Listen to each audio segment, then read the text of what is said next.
The sudden and tragic loss of a teammate is something no sports team should ever have to face. But for the Dallas Cowboys, this heartbreaking reality has become their new normal. The death of defensive end Marshawn Kneeland has left the team reeling, but in the midst of their grief, they're finding a way to honor his memory while moving forward. This week, the Cowboys return to the Star, their training facility, with a weight on their hearts that no amount of football strategy could lift. Kneeland's passing, which occurred during the team's off week, has sparked a wave of emotion that extends far beyond the field. And this is the part most people miss.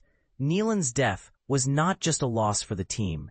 It was a deeply personal blow to those closest to him.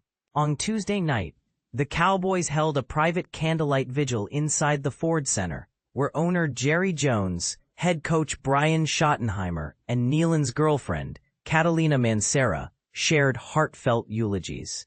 Schottenheimer, in his first public comments since the tragedy, revealed a detail that added another layer of emotion to the situation. Mancera is pregnant. But here's where it gets controversial.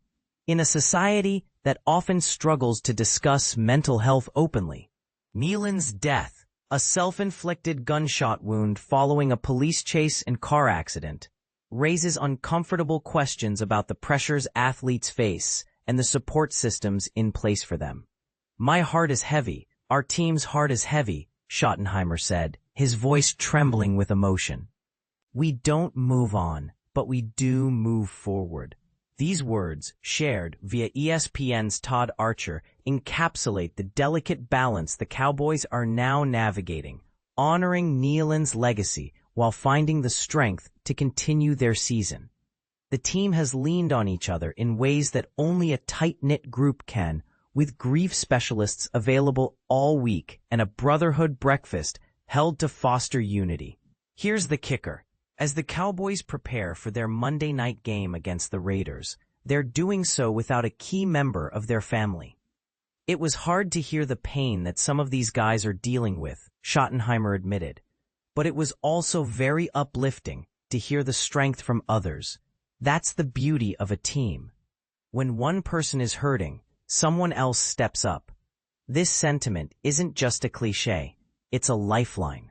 Whether it's a player, a coach, or even the head coach himself, the Cowboys are proving that their bond goes far beyond the game. To honor Kneeland's memory, the team has introduced a helmet decal and established the Marshawn Kneeland Memorial Fund to support Mancera and their unborn child. "We want to make sure she's taken care of, and the baby's taken care of for the rest of their lives," Schottenheimer emphasized.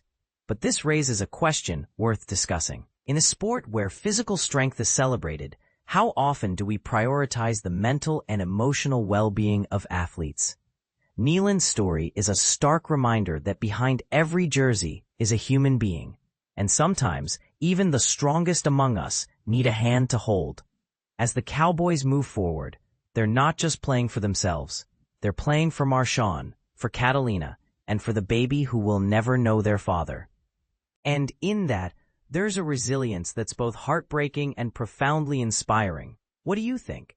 How can teams better support their players' mental health, and what role should the sports community play in these conversations? Let's talk about it in the comments.